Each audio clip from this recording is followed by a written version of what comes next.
Y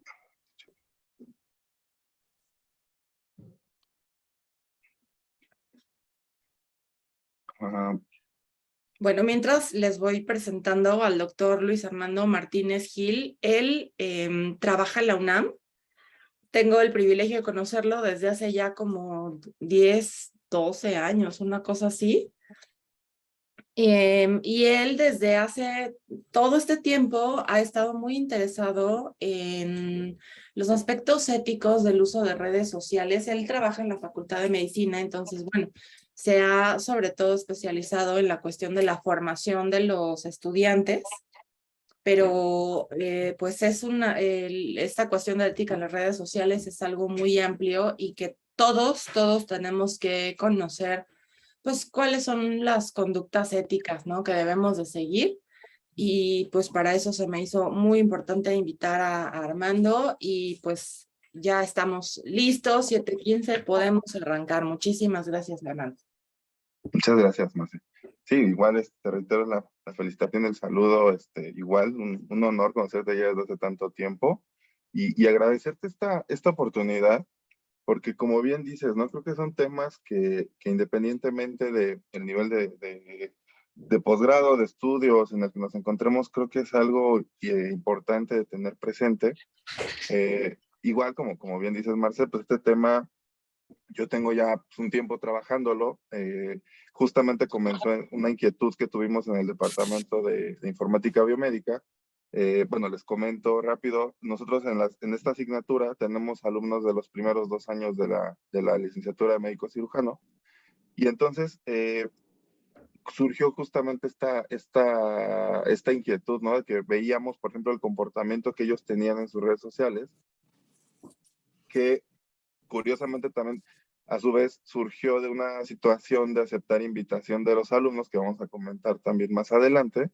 Pero bueno, esto ya pues, hace aproximadamente unos 8 años que publicamos este artículo, en el cual pues igual nosotros no veíamos en ese momento más allá de aceptarles una invitación, pero veíamos el comportamiento que tenían, y las redes sociales a su vez nos daban la oportunidad de dar este seguimiento, ¿no? Porque nosotros los conocíamos en los primeros años, seguíamos viéndolos cuando pasaban a hospitales, cuando estaban en un internado, en un servicio social, e incluso, pues yo tengo todavía exalumnos que están, o que estuvieron, por ejemplo, en residencia y están ejerciendo, y entonces también es muy interesante ver ese comportamiento en redes sociales, cómo ha ido cambiando, cómo ha ido evolucionando respecto, por ejemplo, también a las nuevas generaciones, ¿no?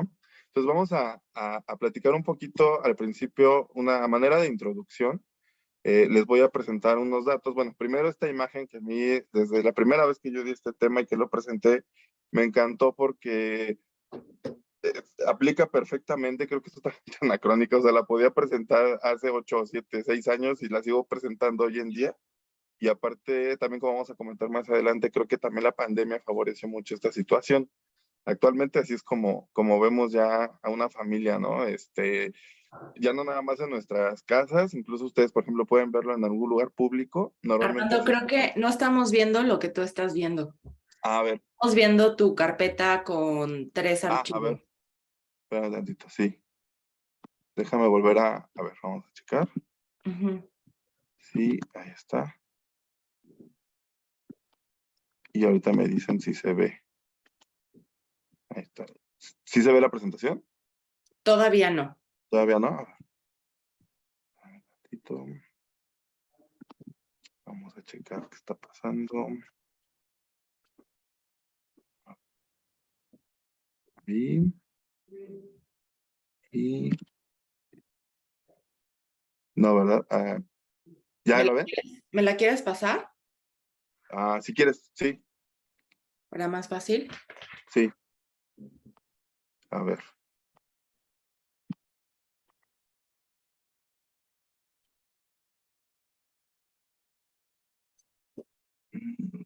Te la mando por... Mándamela por WhatsApp y yo Ok. la Perfecto. quiero acá. Ok, súper. Dame 2 segunditos. A ver. Sí, no sé por qué. A ver.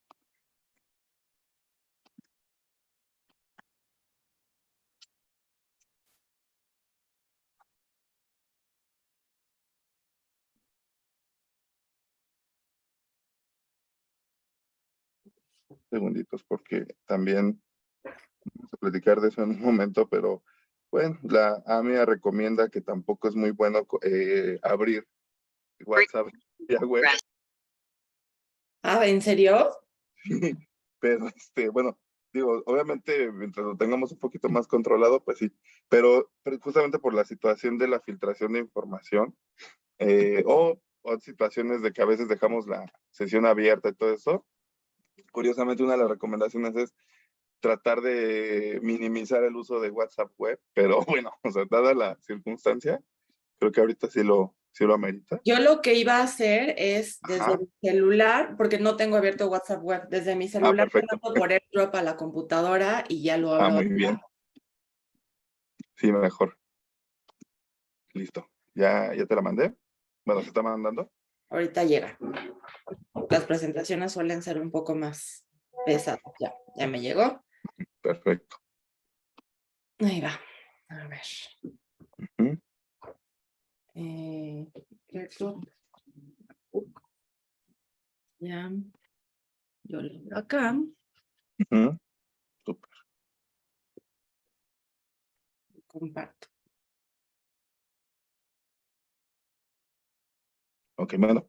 Mientras les sigo comentando, ¿no? De justamente esta situación en la cual a raíz, si de repente ustedes, por ejemplo, traigo varios ejemplos, varias fotografías, todo esto, si ven que algunas son más hacia gineco, es porque justamente quienes, o bueno, de las primeras instituciones que se me acercaron para platicar sobre esto, fue el IMPER, ¿no? Porque ellos, justamente por esta situación tan delicada que empezaron a presentar con sus residentes, subían fotos durante los partos o cuando estaban atendiendo a los recién nacidos, también ahí se empezó a dar esta situación y fue por lo que se acercaron conmigo para empezar a platicar esto a los residentes que entraban justamente. Que es la que sigue, Marce. Y esta es la imagen que yo les decía, ¿no? La cual ya vemos por todos lados prácticamente y que con la pandemia se incrementó muchísimo el uso de las redes sociales. Ahorita, en las siguientes, a manera de introducción, les voy a presentar unos datos muy generales de uso de redes sociales en México.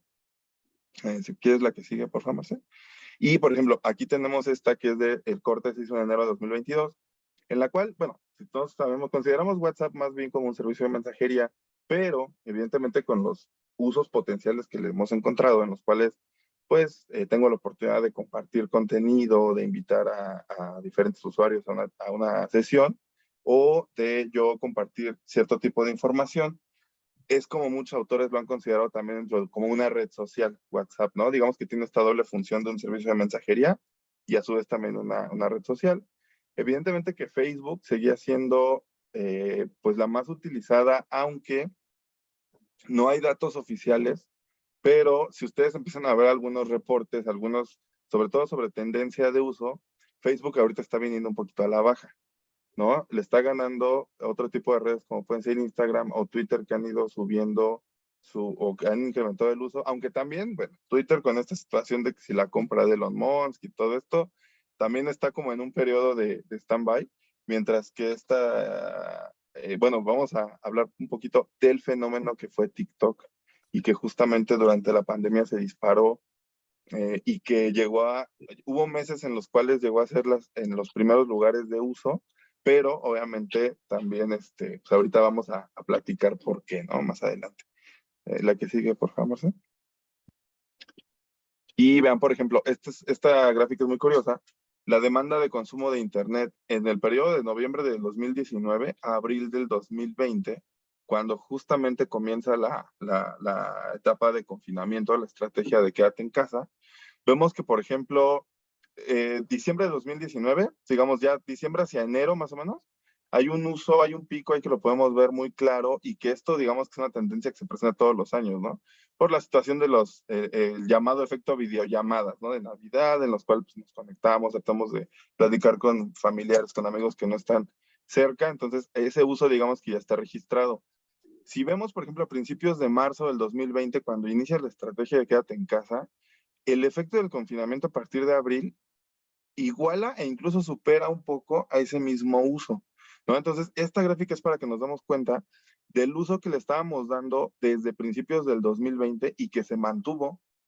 Evidentemente que también, pues por la situación de las clases en línea, de las conferencias que se estaban dando, de los simposios que pues, sabemos que muchas instituciones no se detuvieron, siguieron con sus sesiones, con su educación a distancia, y que obviamente mediante redes sociales fue una forma, pues, digamos, fácil de seguir haciendo esta difusión, incluso de conectarnos, ¿no? Y ustedes lo pueden ver hasta la fecha, en la cual muchos congresos, muchos simposios que se hacen híbridos, pues obviamente la vía de acceso muchas veces Facebook Live o YouTube, ¿no?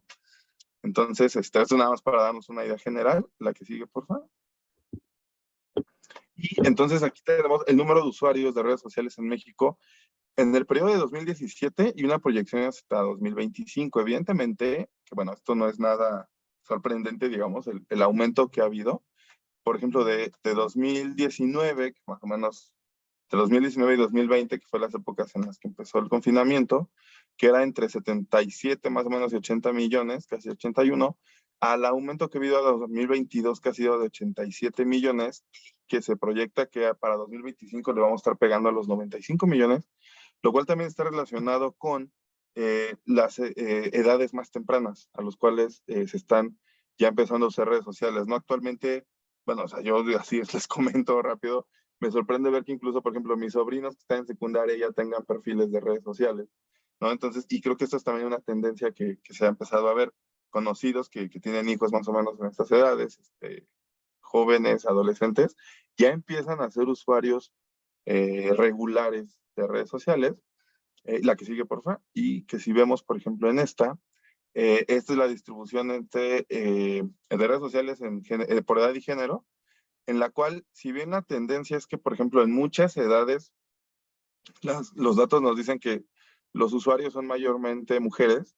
Por ejemplo, en el grupo entre 25 y 34 está prácticamente empatado, pero la edad bueno, el grupo entre 18 y 24 supera por muy poquito a las mujeres. Pero bueno, más allá de una cuestión de género, aquí lo que también les quiero demostrar es los grupos en los cuales son mayormente usuarios, digamos, prácticamente es de los 18 a los 34, y que esto coincide justamente con, por un lado, el de 18 a 24 a los estudiantes en su etapa de formación, y posteriormente el de 25 a 34 es los años en los cuales ingresan a una residencia y puede llegar a coincidir incluso con los primeros años ya de que ejercen su práctica, ya sea en una institución pública o privada, pero en este periodo es el mayor uso y lo repito, y coincide con el periodo que va desde que entran a la universidad hasta que pueden ser los primeros años de su práctica clínica. Y el de 35 a 44, que si bien es el tercer lugar en cuanto a uso,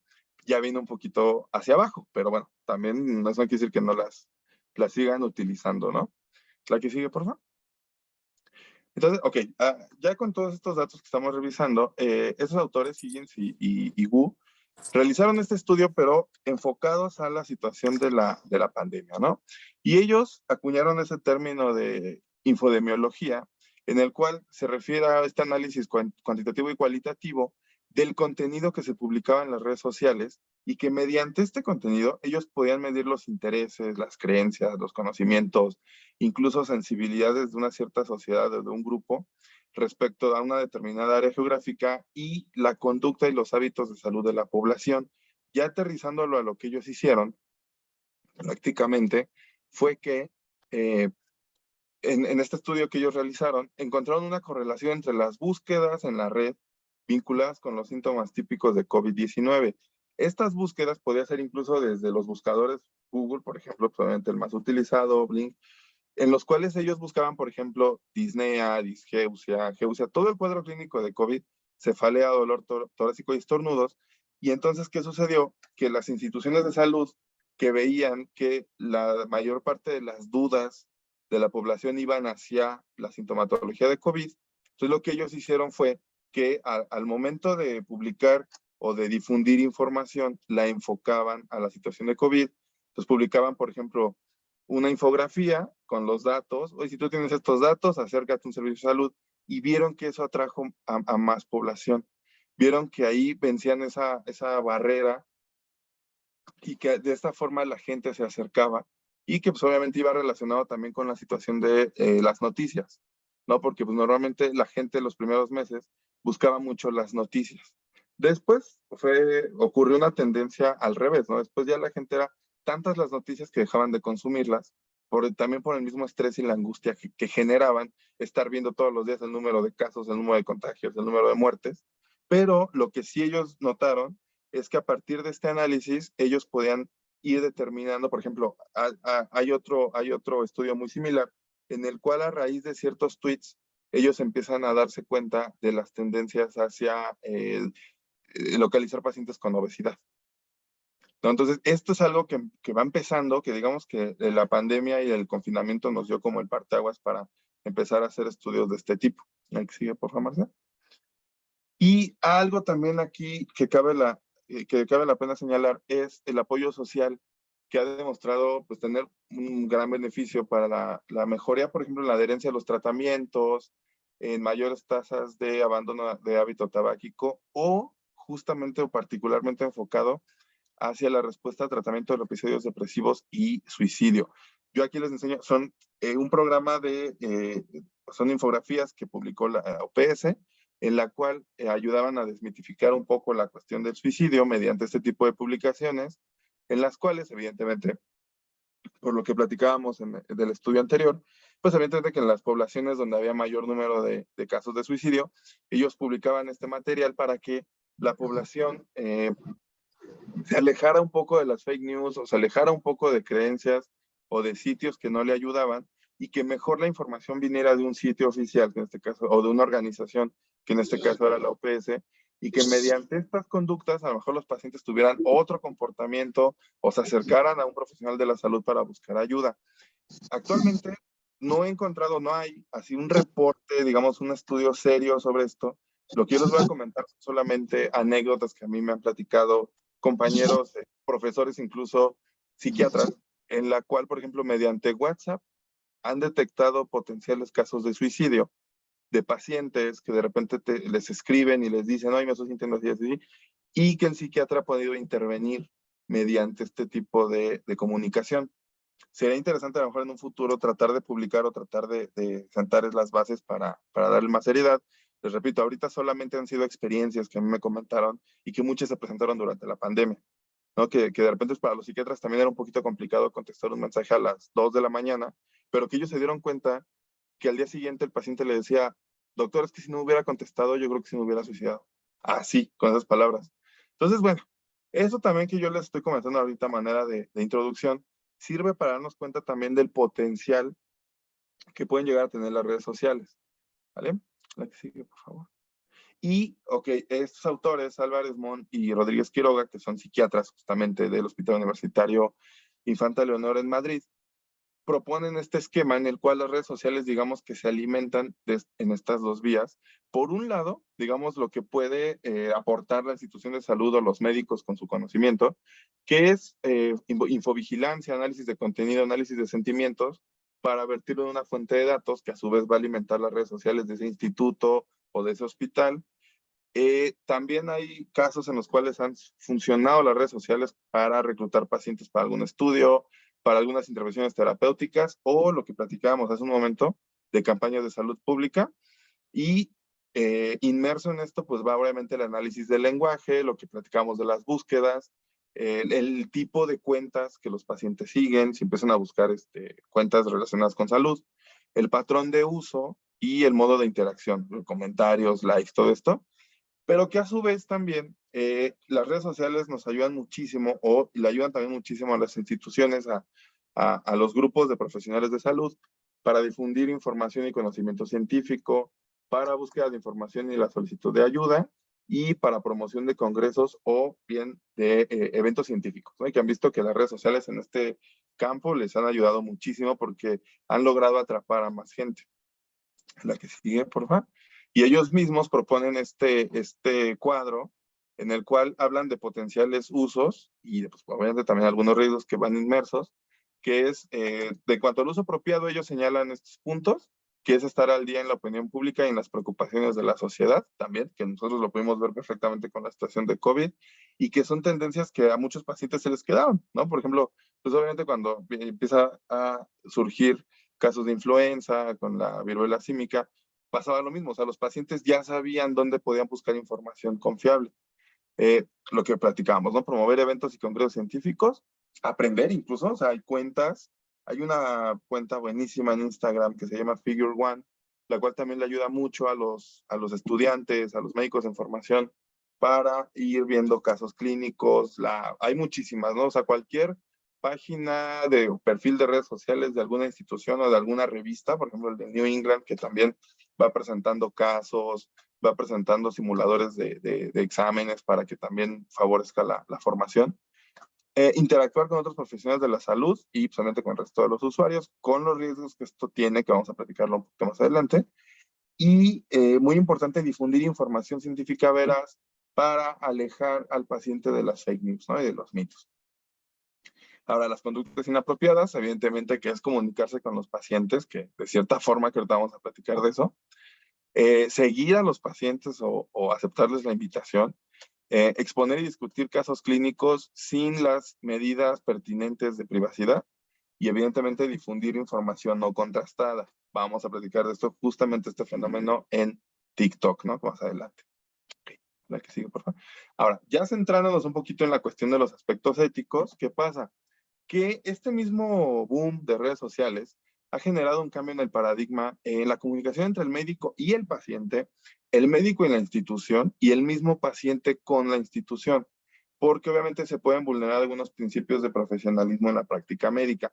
Todas las imágenes que yo les voy a presentar en estas diapositivas son ejemplos que les repito, que yo he tomado de médicos que en un momento dado fueron mis alumnos y que ahora ya son médicos ejerciendo, de colegas, o de publicaciones que yo me voy encontrando en las redes, ¿no? Y aquí tenemos el primer ejemplo. En ese tipo de imágenes, tipo de comentarios, que también lo podemos platicar al rato si nos da el tiempo. Muchas veces o muchos usuarios me van a decir, bueno, pero yo no le veo nada de malo. O sea, estoy compartiendo un meme, un chiste, lo que sea. Pero también hay que ser muy conscientes de cómo lo ve la sociedad o cómo lo ven hacia afuera nuestros pacientes. Y ahorita nos vamos a meter un poquito. La que sigue, por favor.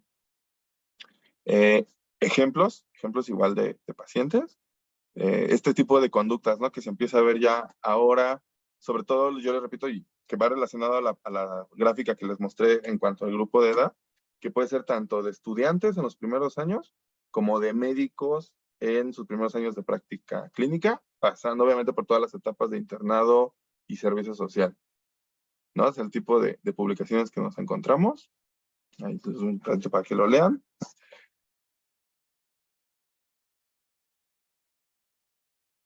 ¿No? Entonces, la que sigue, por favor. Ok, ahora, estas imágenes que yo les voy a mostrar, estas respuestas, son de un estudio que hicieron Villamizar y Moreno en la Universidad Javeriana en Cali, Colombia, en los cuales ellos sí se metieron a ver el comportamiento en redes sociales también de los estudiantes universitarios, antes obviamente de terminar la carrera. Y entonces ellos les cuestionaban esto de si ellos estaban conscientes del tipo de publicaciones, de las fotografías, de los chistes o de lo que estaban publicando, y realizaron una encuesta a los alumnos de los primeros años, los primeros 4 años, y lo que ellos encontraron fue este tipo de respuestas, que los pacientes decían, es que yo estoy demostrando a mis familiares y a mis amigos que como los médicos en formación estamos ya en contacto con pacientes. Ese era mi objetivo, y entonces yo por eso publicaba este tipo de fotografía. Otro grupo de estudiantes, o la respuesta más frecuente fue, es mi sentido de pertenencia por mi profesión y por mi universidad. Otros decían, yo no percibo nada de malo en subir ese tipo de fotografías. Otra respuesta también fue, pues no estamos haciendo nada malo. Y esta que me llama mucho la atención, la última, que dice, pues es que todos lo hacen sin ningún problema, incluso los médicos, ¿no? Ya no nada más los estudiantes. Entonces, esta, igual que les pongo aquí, el problema, por ejemplo, en la primera, es que incluso se ven datos del paciente. Evidentemente que el nombre yo se lo tapé, porque yo cuando vi la historia original, estaba hasta el nombre del paciente, está el hospital, está el nombre, está la cama, está el nombre del médico tratante, o sea, están todos los datos, están ahí expuestos. Y la que les pongo hasta a la derecha, que es el tipo de comentarios que se empiezan a hacer. Por ejemplo, no sé, bueno, ustedes supieron, nosotros antes del periodo vacacional de la universidad, en julio, hubo un caso muy lamentable de un estudiante de tercer año que se suicidó en la facultad, que se lanzó de un edificio. Entonces, la facultad lo trató con mucho respeto, con mucha privacidad también, porque los mismos familiares solicitaron a la facultad, obviamente, que se manejara con todo el cuidado. Entonces, ¿qué sucedió? Que muchos estudiantes empezaron a tomarlo por el otro lado. Empezaron con que la facultad estaba ocultando los datos, con que no querían hacerse responsables. Se empieza a publicar, el caso brinca a redes sociales y entonces empezamos a ver este tipo de comentarios. Esta persona, que posteriormente cerró sus redes, se podía identificar como médico por sus fotografías y por su perfil. Perfectamente ustedes podían ver que era médico y entonces hace este tipo de comentarios, lo cual derivó pues en una serie de respuestas bastante ofensivas, con lo cual les repito, ¿no? La persona terminó incluso cerrando sus perfiles. La que sigue, por favor. Dentro de este mismo estudio, las demás respuestas era, pues yo hago con mi tiempo libre lo que quiera, yo puedo publicar mis actividades personales en mi perfil de usuario sin que esto afecte mi imagen profesional. Y otra respuesta que fue, no creo que actividades como fumar o tomarme unos tragos afecten mi profesionalismo. Y ahí nuevamente les traigo ejemplos, y en algunos, pues perdonen el lenguaje, pero pues para ilustrarlo. Este, Digo, al final lo vamos a comentar más adelante de manera de conclusión. Evidentemente que todos somos libres de hacer algún comentario o hacer alguna aportación, una opinión, pero también hay que tener mucho cuidado, hay que ser muy cuidadosos de la forma en la que nos expresamos, ¿no? Entonces, creo que aquí es también el punto fundamental, o sea, yo estoy de acuerdo. Cuando nosotros hacemos vamos a llamarlo un contrato, entrando a una red social, somos libres de publicar lo que la misma red nos permita, pero sí es muy importante no perder ese punto. Ahora, la cuestión de la imagen profesional la vamos a platicar. No sé si es la que sigue, Marce, por favor. Lo vamos a platicar un poquito más adelante. No, bueno, ahorita vamos a retomar esta cuestión de la imagen profesional y van a ver por qué. Ahora, ya finalmente en este estudio de Colombia, los estudiantes manifestaron ya como conclusión que las fotografías habían sido autorizadas verbalmente y en el caso de que aparecieran niños, que ellos le habían solicitado un permiso a los padres, pero evidentemente que no había un consentimiento informado debidamente llenado en la historia clínica, evidente que no contaban con él. Y que frente a la pregunta de si sabían que la publicación de fotografías con los pacientes en redes sociales tenía implicaciones éticas y legales, la respuesta de los estudiantes fue, no sé, no creo, y sí he leído algo al respecto, pero incluso quienes dijeron tener conocimiento de ello, habían publicado estas mismas fotografías argumentando que para ellos no tenía una mala intención, ¿no? Apoyado en las respuestas anteriores. Y ahora sí, este es un ejemplo, por ejemplo, de un TikTok, en la cual, pues, lo que podemos entender es que no sé si sea estudiante o sea médico, pues está enfrentando la pérdida de un paciente, pero pues mediante una publicación de TikTok, que evidentemente también generó toda una polémica y genera comentarios encontrados, ¿no? O sea, hay quien le comenta una situación de apoyo y pues hay quien le dice, bueno, ¿y como para qué lo publicas? O sea, ¿qué objetivo tiene? ¿No? Entonces, también en un momento, cuando toquemos el tema de TikTok, vamos a hablar de esta situación de las publicaciones. ¿Cuál es el objetivo? O sea, al final esa es la pregunta, esa es una inquietud actual que tenemos en el departamento y que personalmente yo la tengo muchísimo, es, ¿cuál es la motivación? ¿Qué es lo que lleva a un profesional de la salud a hacer este tipo de publicación? La que sigue, por favor. Entonces, obviamente que el uso masivo y poco controlado, porque es la verdad que es poco controlado, de las redes sociales electrónicas ha provocado un debate ético. No hay un consenso sobre lo que se considera una publicación imprudente o inadecuada o poco profesional, lo que yo les quería mencionar. Digamos que este es un constructo, no hay como tal un concepto que te diga esto es poco profesional o esto es antiprofesional. Ha habido intentos, o sea, sí ha habido artículos en los cuales se ha señalado con ese término, pero no sé, al mismo tiempo se ha generado otro tipo de tendencias en el cual te dicen, pero es que no es, o sea, yo no lo puedo considerar poco profesional, ¿no? Porque no, en este caso, digamos, no estoy atentando realmente contra la integridad de un paciente, o sea, a lo mejor estoy vulnerando su privacidad, que eso para mí ya sería pues, obviamente atentar contra la seguridad, pero por eso les digo, es un debate muy grande porque médicos que están ejerciendo o que son los que se toman ese tipo de fotografías no lo ven mal, ¿no? Entonces, bueno, y finalmente les traigo esta que fue una de las imágenes que le comentaron a la doctora de la publicación anterior, ¿no? Le ponen esta, donde le dicen, he's gone, make another TikTok video, ¿no? O sea, digamos que eso es a lo que estamos expuestos, ¿no? A este tipo de comentarios, este tipo de respuestas.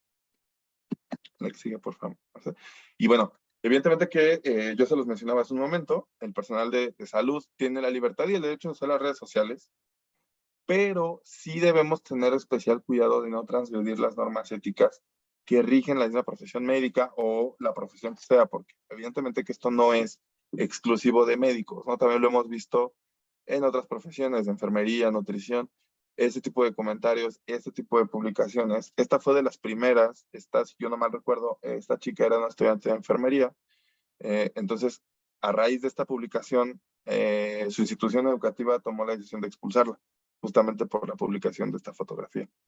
Aquí sigue, por favor.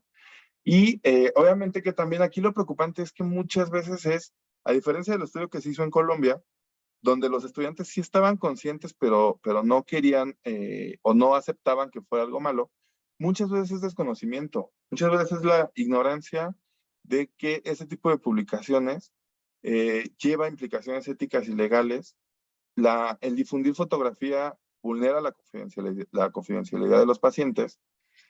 Y esta imagen, la que les pongo en medio, es precisamente hablando de WhatsApp, la tendencia de compartir información o parte del expediente mediante WhatsApp, ¿no? Si por ejemplo me dejan, tengo que escribir la historia clínica, pues se me hace más fácil tomar fotografías, ahora ya con, pues obviamente con las funciones que te dan los smartphones, pues le tomo fotos, me lo llevo y entonces ya es más fácil para mí, con más calmita en mi casa, ya me pongo a transcribir mi nota o hago mi ejemplo de historia clínica, pero obviamente que es un riesgo potencial, ¿no? O sea, traigo información valiosa, traigo información privada, sensible en mi teléfono. Si esas fotografías o ese teléfono yo lo llego a perder, me lo roban, va información privada o sencillamente yo lo comparto, se lo comparto a algún compañero de, mira, pues te paso las fotos del expediente de la paciente del cama 512 y esa persona a la que yo se los comparto, a mí quién me asegura que a su vez no la va a compartir o que alguna tendencia que se ha visto actualmente. Ya, yo recuerdo, por ejemplo, cuando era estudiante, que a veces en una cena, ¿no? A lo mejor estabas tan emocionado, tan impactado por el caso, que estabas platicando con tus amigos, con tu familia, en una cena familiar, cualquier cosa, y de repente perdías un poco el hilo de la plática y tú ya estabas, no, y entonces sacaron el apéndice así, cortaron y sangró. Y tus mismos familiares era como, hey, espérate, o sea, estamos cenando, ¿no? Perdón. No, actualmente ahora es en redes sociales. Ahora yo lo he visto con conocidos míos que estudian medicina o que están ejerciendo, que igual estamos en una cena familiar, en una reunión. No, espérame, déjate enseñar las fotos, te enseño los videos de la cirugía en la que estuve. Y entonces, pues también a veces resulta hasta incómodo para los demás, ¿no? Ahora imagínense si yo tengo estas fotos de expediente y te digo, ay, jaja, mira lo que pusieron aquí, o mira lo que tiene este paciente, y te la comparto. Entonces ya se empieza a romper esa barrera, ¿no? Y bueno, finalmente yo les mencionaba, ¿no? Si de repente ven muchas fotos encaminadas a la cuestión de gineco y obstetricia, era porque en el IMPER fue de las instituciones donde primero empezaron a ver este tipo de tendencias a que nacía, por ejemplo, el recién nacido, y lo primero que hacían los médicos era la selfie. Y ya después se lo pasaban al pediatra y después toda la atención. Pero primero tenía que ser la foto para confirmarlo, que después esta foto iba a sus redes sociales, ¿no? Aquí sigue, por favor. Ok, aquí está, esta es la cuestión. A lo mejor muchos de ustedes no pueden, o sea, van a estar en acuerdo, otros en desacuerdo. Creo que aquí lo importante es también reflexionar para nosotros qué es la imagen profesional, porque ha habido muchos conceptos, les repito, no hay mucha polémica sobre esta cuestión, sobre ese término, porque no se ha podido llegar a un consenso, no hay una unificación en los criterios de qué podemos considerar como imagen profesional. Lo que para mí es imagen profesional, para algún médico que lleva años en el hospital puede ser otra cosa, para un estudiante que apenas son sus primeros contactos en una institución hospitalaria puede ser otra cosa.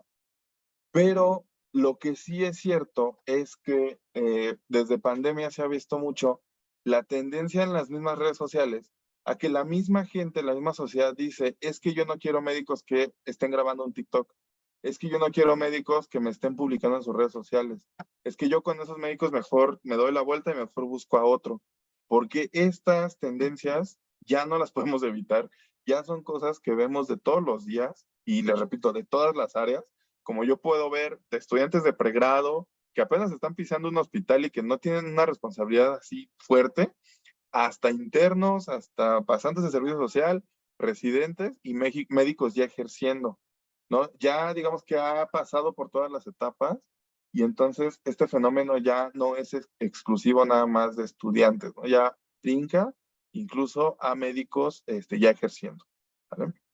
Ok, sí, por favor. Y justamente por ahí surgió esta situación de la imagen profesional, porque en 2019-2020, el Journal of Vascular Surgery publica este artículo de Prevalence of, y ellos mencionan por primera vez unprofessional social media content among young vascular surgeons. Y entonces es cuando los médicos a los cuales se hizo alusión en este artículo reaccionaron y dijeron, espérame, es que el hecho de que yo publique fotos de mis vacaciones, de que esté en traje de baño, de que esté en un cóctel, en una cena, no quiere decir que sea contenido no profesional, porque estoy fuera del hospital y tiene un punto y es válido. Pero ¿qué pasó? Que el hospital decía sí, pero entonces tú la puedes publicar, pero estás violando el acuerdo de ética y de profesionalismo de mi institución. ¿No? En el hospital hay un código, entonces tú lo estás rompiendo. Y entonces generó todo este movimiento que no sé si ustedes lo recuerdan, fue muy sonado en las redes sociales de Med Bikini, en la cual entonces los médicos y las médicas, como a manera de apoyo, empezaban a llenar sus redes sociales con ese tipo de fotografías. Les digo, algunos de ustedes pueden estar de acuerdo, pueden estar en desacuerdo. Es algo polémico, o sea, sí, porque pues hay quien me va a decir, sí, yo estoy de acuerdo, es mi tiempo libre, son mis redes sociales y yo puedo publicar lo que yo quiera. Si no estoy, por ejemplo, porque esa fue una respuesta muy común, porque no estoy en traje de baño en el hospital. Y sí, yo lo entiendo, es totalmente válido.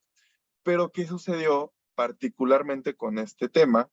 Que principalmente las médicas, pues decían, ahora voy a llenar mis redes sociales y mis fotos de perfiles, pues va a ser mis fotos en traje de baño. ¿Y qué sucedió? Que entonces, al publicarlas, se hicieron objeto de comentarios ofensivos, de tendencias, de envío de fotografías, vamos a llamarle poco, o un poco sin pudor, vamos a llamarlo de alguna forma, de usuarios de las redes sociales, de gente que, doctora, ¿dónde da consulta? Es que atiéndame. Este tipo de comentarios, digo, y me estoy yendo muy, muy leve, ¿no? O sea, comentarios ya incluso más ofensivos, porque, ¿qué sucedía? Que la misma médica que subía su foto en bikini, subía la foto del hospital donde trabajaba. Y entonces había casos en los cuales los mismos usuarios era, ah, mira, esa doctora es de tal hospital. Entonces empezaban, ya el acoso ya no era nada más a nivel redes sociales, se empezaba a volver un acoso pues ya real, ¿no? Ya personal. Ese tipo de fotografías, sí, sí, sí es la que sigue más, está perfecto la que sigue, en la cual también aquí me han criticado, me han cuestionado mucho sobre todo, que me dicen, bueno, pero ¿qué tiene de malo que yo suba fotos de mis vacaciones? ¿Qué tiene de malo que suba fotos de mi coche, de mi casa? Justamente lo que estamos comentando. Ok, tú la puedes subir, pero a la par que subes esa, subes la fotografía cuando ya vienes de regreso, subes la fotografía cuando estás en el aeropuerto, subes la fotografía cuando llegas a tu casa y subes la fotografía cuando ya estás trabajando en la clínica o en el hospital. Y entonces es muy sencillo que alguien que te venga siguiendo por redes sociales vea hasta tus horarios. Y que esto ha tenido también relevancia para ciertos casos que ha habido de actos de violencia o criminales en contra de médicos, porque para las personas, o en este caso para los asaltantes, era muy fácil identificarlos, hasta por horario, porque decían, mira, de las 8 de la mañana a las 5 de la tarde está publicando que está en el hospital, y saliendo publicó que se fue a cenar, y hasta ponen la localización en donde está, o se fue a Perisur y hasta pone ahí el check-in de estoy en Perisur. Entonces es muy fácil que si una persona quiere ir trazando los comportamientos o las rutas, lo puede ir haciendo mediante redes sociales y que al final o puede culminar en un acto delictivo, ¿no? Entonces, digamos aquí, el mensaje es que muchas veces nosotros mismos nos estamos poniendo en riesgo. Y bueno, las otras dos imágenes también, ¿no? Fue de médicos que, pues en este caso estaban en ciertas, por ejemplo, la de arriba que es una, en Año Nuevo, en una guardia, y la de abajo que fueron médicos que estuvieron en algún campo militar y pues ese tipo de publicaciones, ¿no? Pues, nada más para presentarlas. La que sigue, por favor. Y bueno, muy importante también lo que platicamos anteriormente, mantener el respeto en las publicaciones y comentarios. Igual les traigo aquí dos ejemplos de una médico pasante de servicio social que fue a hacer pues, justamente su servicio a una comunidad. Y entonces, este tipo, eran tweets lo que ella ponía, y evidentemente que esto también llamó la atención de la misma gente de la población, del Estado, y que incluso pasó a las mismas autoridades de la universidad eh, responsable de esta pasante, ¿no? Entonces ahí está ese tipo de ejemplos. Y en publicaciones de órganos oficiales, por ejemplo, en esta que es una información que comparte Secretaría de Salud, donde usa o donde es la infografía acerca del uso de marihuana. Obviamente yo aquí lo tapo también por situaciones de privacidad, pero que por la fotografía y por el nombre también era localizado, o sea, ustedes podían darse cuenta que esa persona era médico o era personal de salud, porque en su foto salía con su bata o uno salía con el hospital atrás. Y entonces digo, yo se los mencionaba hace rato, es válido que si, por ejemplo, estas personas son médicos o son personal de salud que se dedican a tratar pacientes o que se dedican a tratar este tipo de adicciones, tengan una opinión. Es totalmente válido, para eso nos sirven las redes sociales. Pero hay que tener mucho cuidado con el tipo de comentario o cómo nos dirigimos dentro de la misma red social, ¿no? Porque en los mismos comentarios era como, oiga, doctor, pero ¿por qué se expresa así? O entonces, ¿qué opinión tiene usted? ¿No? Y pues obviamente ya también lo que yo les mencionaba, tus mismos compañeros, tus colegas, tus pacientes pueden ver este tipo de comentarios y van a decir, no, espérame, pues es que ya no quiero ir con él, ¿no? Porque ve cómo se expresa, ¿no? La que sigue, por favor. Y bueno, llegamos ya casi al final y a uno de los puntos álgidos de esta situación que son las invitaciones. La que sigue, por favor. Aceptar una invitación a un paciente o no. Vean este ejemplo, es del MIR, del examen, este examen se hace en España, es en algunos aspectos similar al ENAR para la especialidad para los médicos egresados.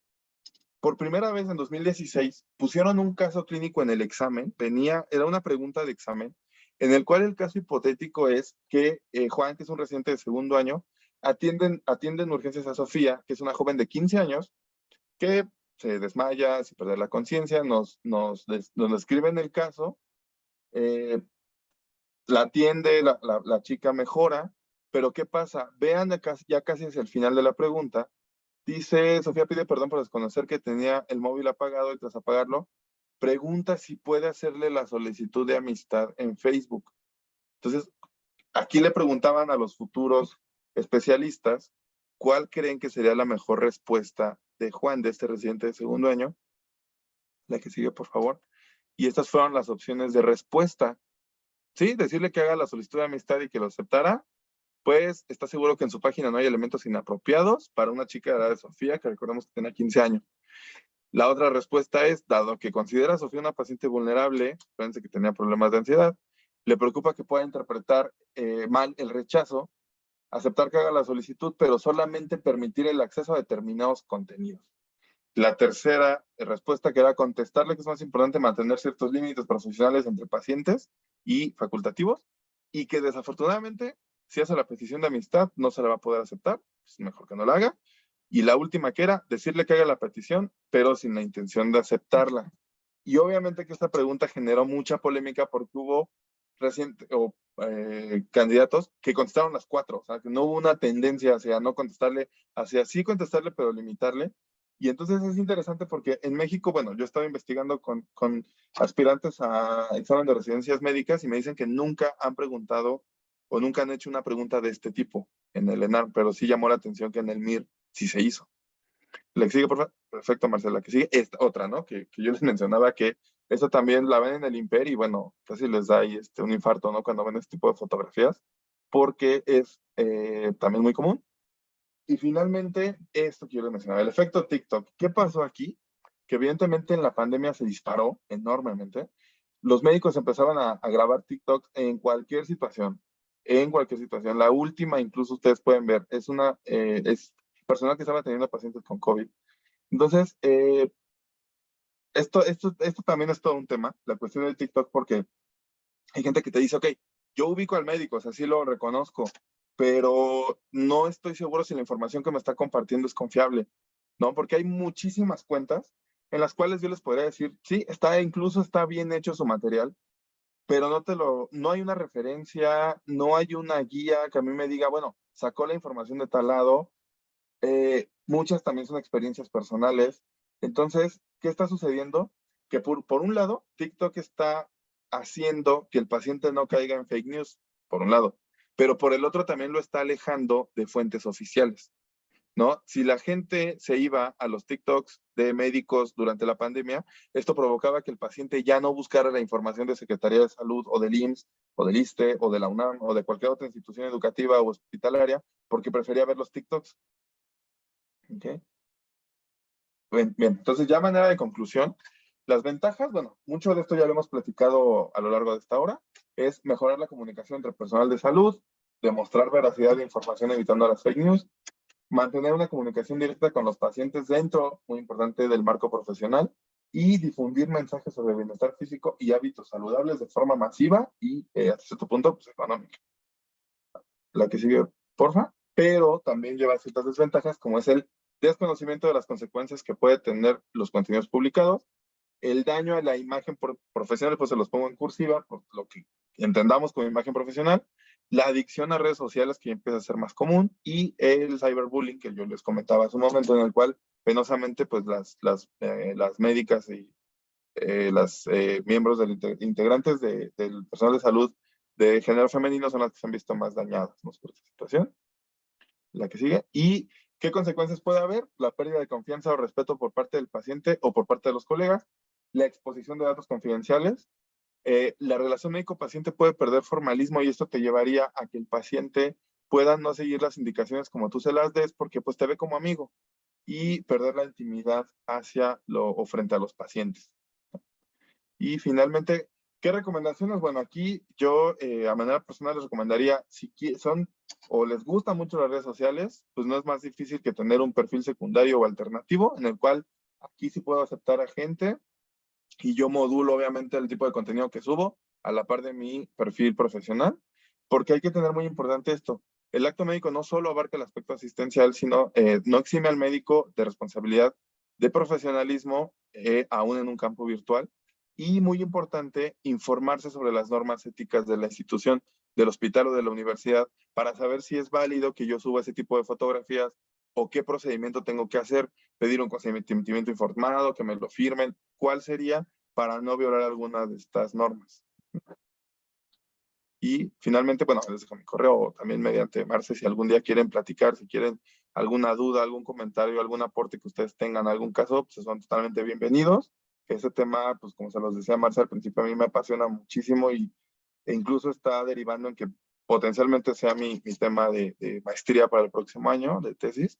Entonces creo que es un tema que a raíz de la pandemia vimos un cambio muy importante y que al final las redes sociales vamos a llamar un tren que ya no podemos detener, ¿no? Ya está aquí, ya está casi casi encima de nosotros, pero lo que sí podemos hacer es centrar o abordarlo, pero con mucha responsabilidad y sin violar principios éticos y profesionales. Muchas gracias. Muchas gracias a todos por su atención. Armando, muchísimas gracias. Vamos a tener, ahorita hablé con Sandy, nos da Sí. un ratito de su clase y Ok. las dudas, aprovechen ahorita Armando y pregúntenle todas las dudas que tengan. ¿Alguien tiene alguna pregunta para Armando?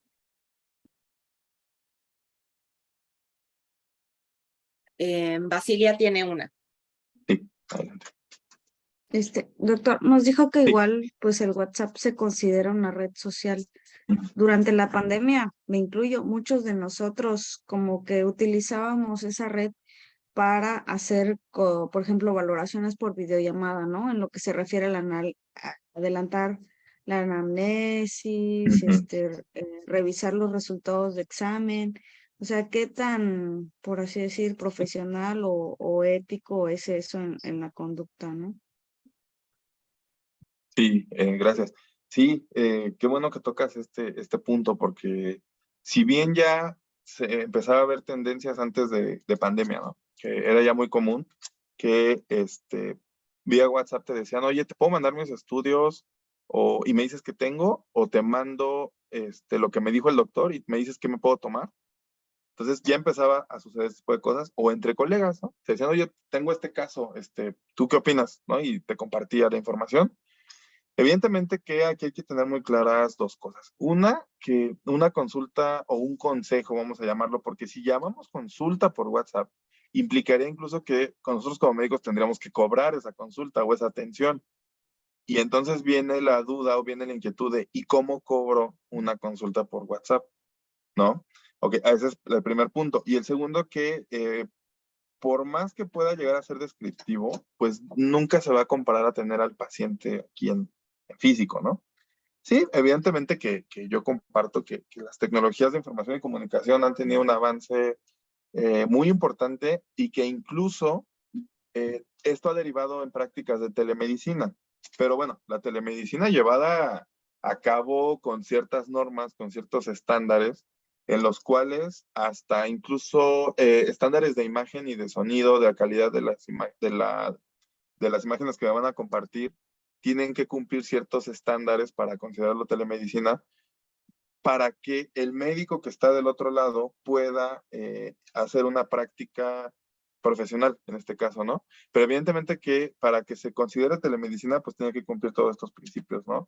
Tiene que haber privacidad también por parte del paciente, porque pues muchas veces los pacientes se conectaban en un café internet. Y entonces, pues tiene gente a los lados y contándole, no, mira, creo que me salió una mancha aquí. También era muy incómodo.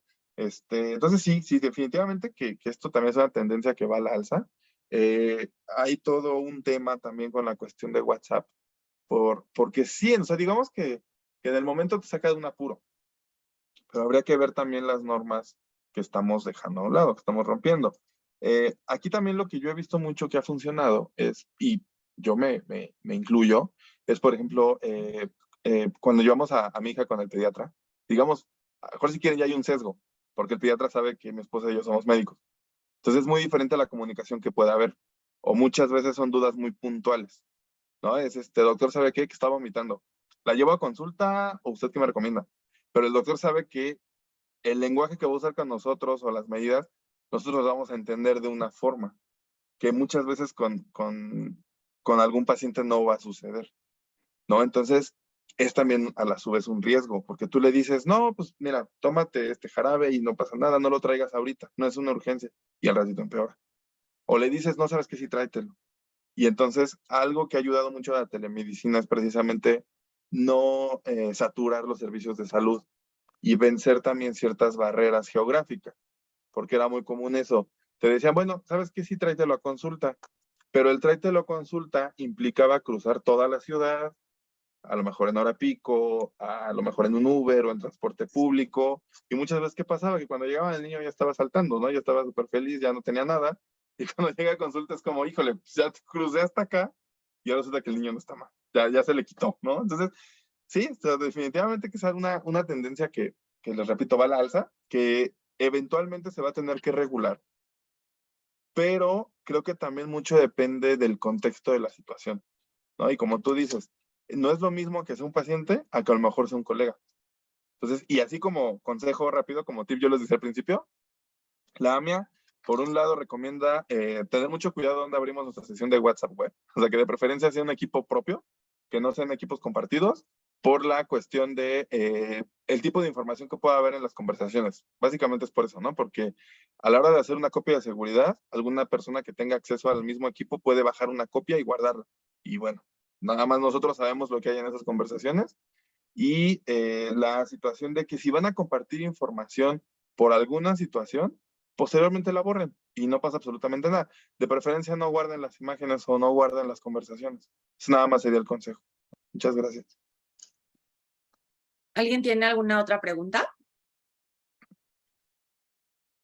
Yo sí tengo algunas Sí, cosas Marce. para ver, como me gustaría redondear la idea y quedarnos como con muy claro que sí y que Sí. no, ¿no? Digamos, no absolutos, Ujú, o sea, no subir imágenes o memes que pudieran ser susceptibles de ujú. pensarse poco profesionalismo, ¿no? Siempre tenemos que cuidar la imagen del profesional. Entonces, estar subiendo, pues, digamos que contenido gracioso en donde uno se burle de los pacientes, aunque no se les vea la cara, ¿no? Claro. O en donde se esté haciendo pues mofa de cualquier situación que un paciente pues quiere una atención seria y no quiere un payaso que esté burlándose, ¿no? Entonces eso es como el no absoluto, no subir nada que pudiera ser, ponerse en los zapatos del paciente y decir, bueno, si yo fuera este paciente me ofendería.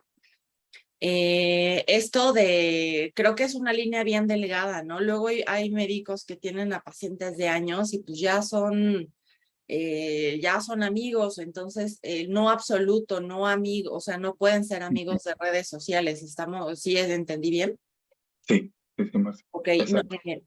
Ahora, algo que también me quedó un poco de duda es, ¿ves que hay ya muchos que tienen sus canales de YouTube? Sí. ¿Dónde entra YouTube ahí? ¿Qué sí, qué no? Porque ahí a lo mejor no hay una interacción directa, porque el profesional de la salud es el que, no, pensando que sí sea un verdadero profesional y no sea alguien que se hace pasar a lo mejor por algún médico, pero sí a lo mejor algunos videos y tal vez la única interacción sea en los contenidos, pero ¿qué hay ahí? O sea, ¿qué nos puedes comentar sobre YouTube? Ok, Marce, sí, muchas gracias. Bueno, YouTube también es, híjole, es también otro universo, hay otro campo eh, que no estaba muy analizado y que justamente también, como uno de estos fenómenos post pandemia, también empezó a cobrar mucha relevancia, ¿no? ¿Por qué? Porque YouTube al principio, hablando en cuestiones médicas, servía mucho para funciones asíncronas. ¿A qué voy? Por ejemplo, una clase. ¿Sabes qué? No puedo tener clase con mis alumnos, por ejemplo, a nosotros nos pasó en pandemia, o sea, las clases en Zoom, pero ese día los alumnos tienen examen o ese día X situación. Entonces grabo mi clase, la subo a YouTube, les mando el link y les digo, ya cuando tengan tiempecito, ya con calma, ven la clase y la platicamos. Digo, no pasaba nada, ¿no? Así surgió. Eh, Pasó al campo de las clases en Facebook, en YouTube en vivo, de hacer un en vivo y en ese momento les doy la clase.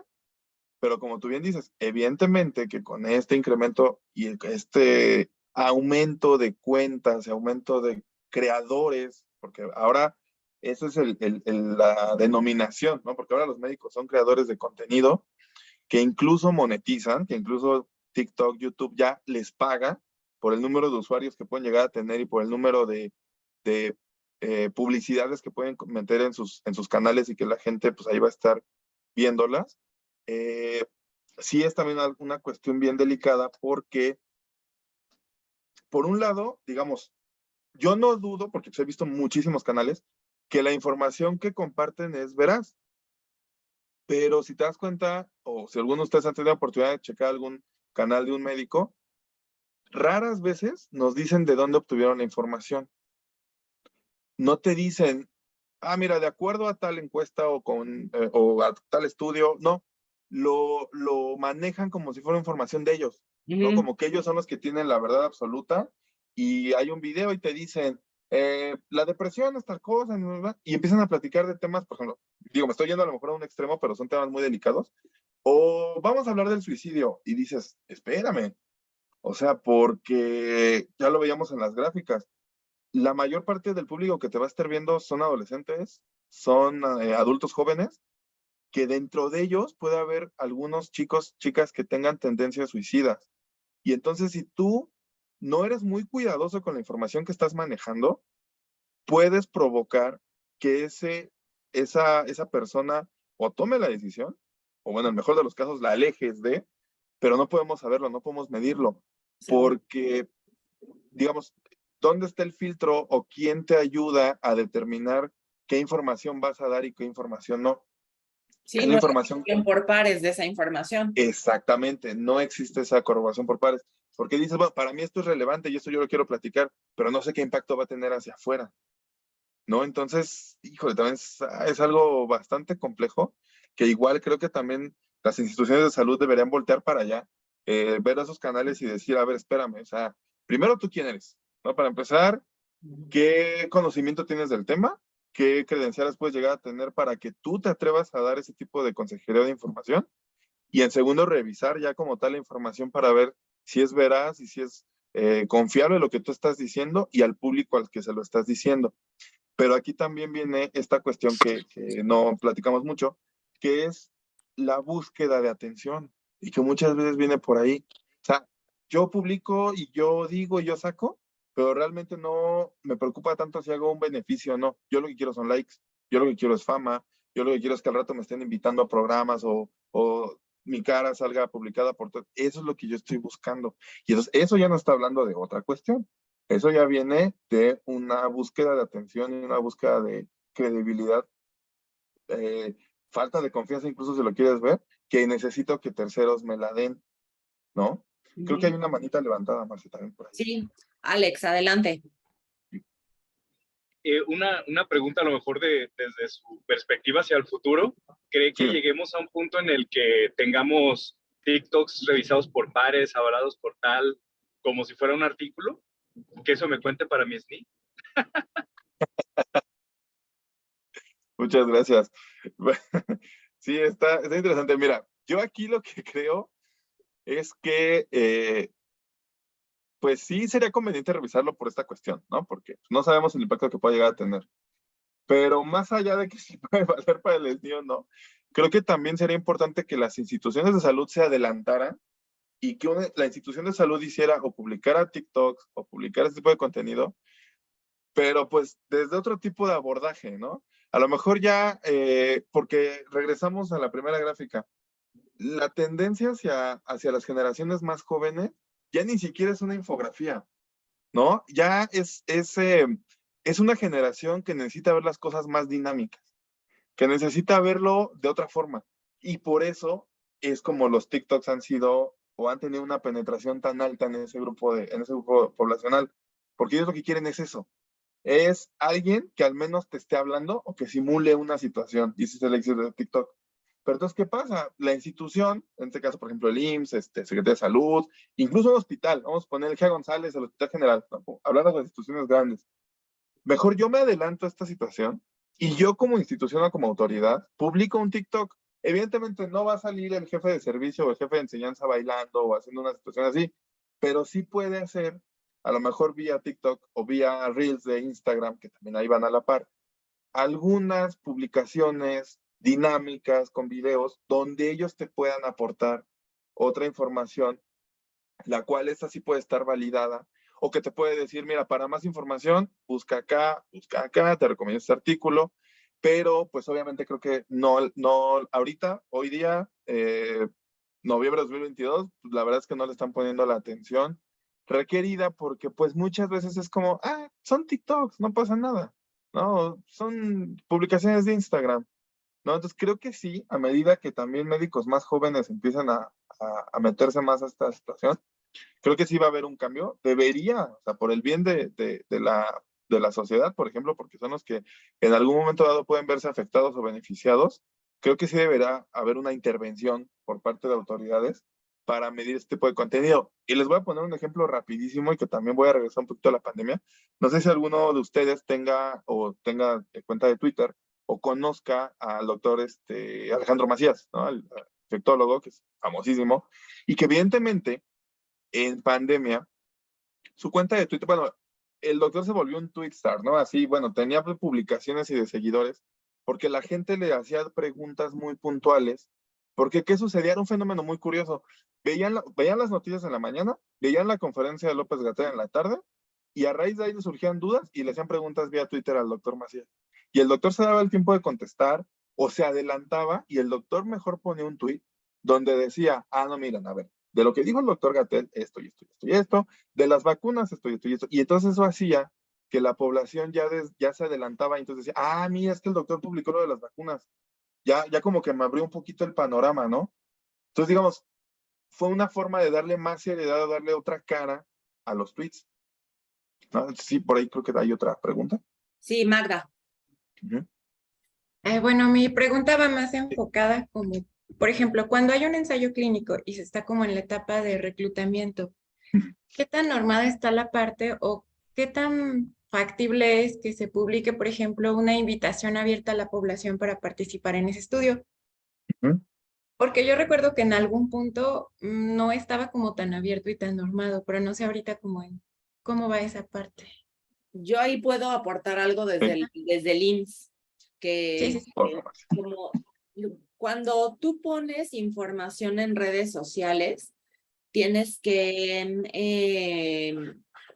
acercarte, primero te tiene que revisar el comité de ética la información que tú piensas subir a las redes sociales y adicionalmente tiene que pasar por el visto bueno o por las modificaciones del área de comunicación social, porque estás poniendo la imagen del instituto. Entonces, toda información que tenga un logo del IMSS o que tenga algo que ver con el IMSS no la puede subir uno a título personal. Entonces, tienes que tener aval de todo. O sea, si tú quieres subir inclusive flyers que no sean tal vez para toda la población, sino para un segmento o cualquier información que tú quieras postear en redes sociales, aval del comité de ética en investigación, o sea, lo subes junto con tu carta de consentimiento informado, junto con toda la información que recibe, y aval de comunicación social. Esas son las dos reglas. No sé si cuando tengas alguna otra Sí. que aplique externo al IMSS. No, justamente, por ejemplo, qué bueno que comentas esta parte, Marce, de cuanto al IMSS.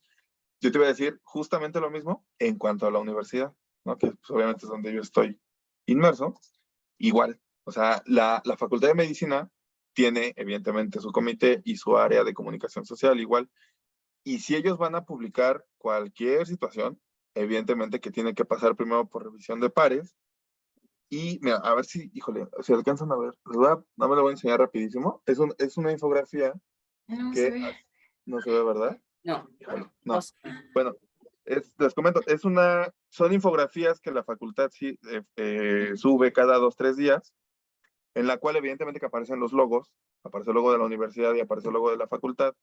La más reciente, que es de hace 2 días, que es de hipotiroidismo, obviamente que son 3 cuadritos de texto y una imagen, pero ¿qué pasa? Que aparte de que esto ya fue revisado por autoridades de la misma universidad, si ustedes, bueno, tienen la oportunidad de seguir a la Facultad de Medicina en Instagram, que es donde aparecen las infografías, al final donde están los logos, dice con información de, y viene la referencia, ¿no? Como bien dice Marta, evidentemente que no, hay muchos médicos que yo sigo, que conozco, que ellos suben su propia información, pero número uno, tienen que aclarar que es a título personal, que no está relacionada a ninguna institución la opinión o la información que van a subir.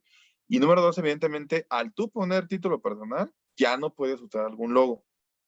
Ya no puedes decir, te pueden ubicar, a lo mejor pueden decir, pues ese doctor es de la universidad o ese doctor es de tal hospital, pero tú al decir esa información personal, ya no estás, digamos, obedeciendo las reglas de la institución. Si lo quieres hacer institucionalmente, entonces, ¿sabes qué?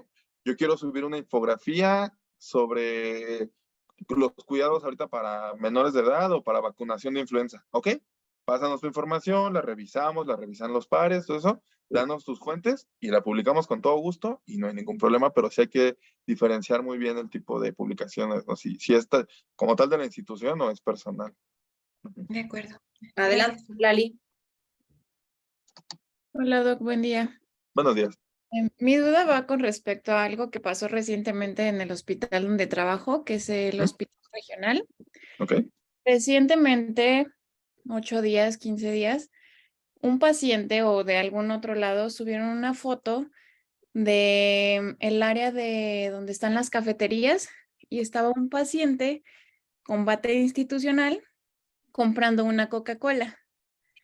Entonces, sale el nombre del hospital, obviamente, salen personal de salud entrando y saliendo y otra persona que llega a contener al paciente, por decirlo así. Entonces nos llaman a junta en el área de enseñanza, pero ahí no sé, o sea, cómo se procede, cómo se actúa en esas ocasiones. Ok, sí, muchas gracias, Lali. Es muy válida tu pregunta porque también es otro tema, otra arista que está ahí, que realmente no hay una base, no hay un marco legal o jurídico, ¿no?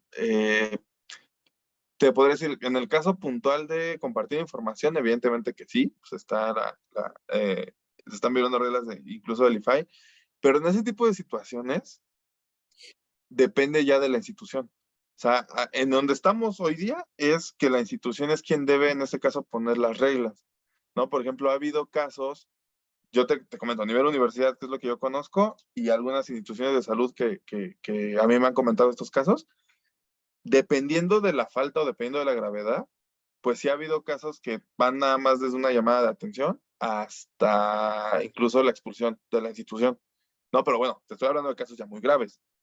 Aquí la respuesta puntual a tu pregunta es sí depende mucho de la normativa institucional, ¿no? Por eso yo al final, en la última diapo les comentaba que de preferencia primero se informen de esa situación.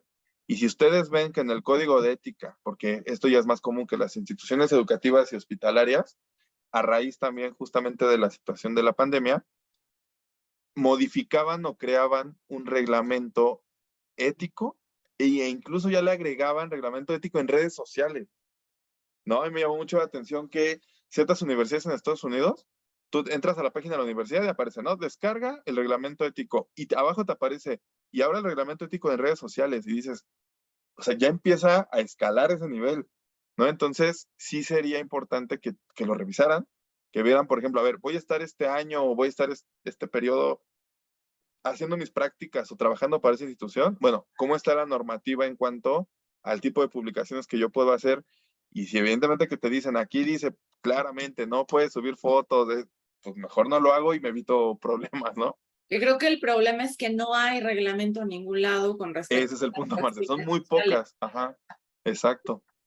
Sí, yo creo que Sí. valdría la pena, Armando. No sé si ustedes ya lo han considerado. ¿No tienen pensado hacer como un position statement de la facultad en donde podamos todos adoptar, todos los hospitales podamos adoptar este código de conducta para el personal de salud en cuanto a redes sociales? Porque creo que urgentemente se necesita. Sí, sí, Marce, de hecho lo hemos trabajado, bueno, de hecho yo me he acercado mucho a la doctora Jennifer Incapié, porque hemos trabajado también esta situación por un lado, primero una especie de reglamento, que ya pues, al fin como facultad te avale, y por otro lado hemos estado también trabajando en un proyecto de un manual de buen uso de redes sociales, porque es lo que yo les comentaba, ¿no? O sea, decirle ahorita a un alumno no use redes sociales es prácticamente imposible. No, O no, sea, no. no lo va a hacer, evidentemente, pero sí lo puede hacer con mucha responsabilidad, apegado a un marco ético, y al contrario, creo que sería muy benéfico tanto para él como para la institución, pero sí, digamos que apenas están ahí en el aire, son cuestiones que queremos ya aterrizarlas, que pues también justamente ahorita con el regreso a clases, pues dado el impacto que tiene, pues está cobrando más relevancia y que yo estoy seguro, o bueno, confío en que en los próximos meses o incluso para el próximo ciclo escolar ya lo podamos tener. Lo que pasa que también este ciclo ha sido un poquito problemático porque, bueno, aparte de los 2 años que estuvimos en Zoom, regresamos en agosto y en septiembre hacen paro los estudiantes de primero y segundo, entonces vamos regresando apenas del paro, entonces este tipo de situaciones que no nos ha permitido como estar ya al 100 trabajando, pero definitivamente que sí tenemos que hacerlo. Pues cuando lo tengan, compártenos. Sí, claro que sí, Marce. Bueno, Sí, pues muchísimas gracias. Yo creo que ya lo damos aquí. Cualquier duda adicional, ahí tienen el correo del doctor Martínez Gil. Se los pongo nuevamente por si lo quieren apuntar. A ver, ahí está. Ay, no, espérenme, creo que no lo estoy poniendo. A ver, ahí va. No, ahí ahí está. cualquier duda que tengan adicionalmente, puede contactar al doctor Martínez. Y pues bueno, nuevamente muchísimas gracias, Armando, por habernos regalado este tiempo. Y pues a todos que tengan muy buen día y le agradecen por favor a Sandra de mi parte que nos regaló un ratito de su clase. Muchísimas gracias, Armando. Gracias, Mafe. Gracias a todos. Gracias a todos por su Gracias. interés, por estar aquí. Bye. Gracias.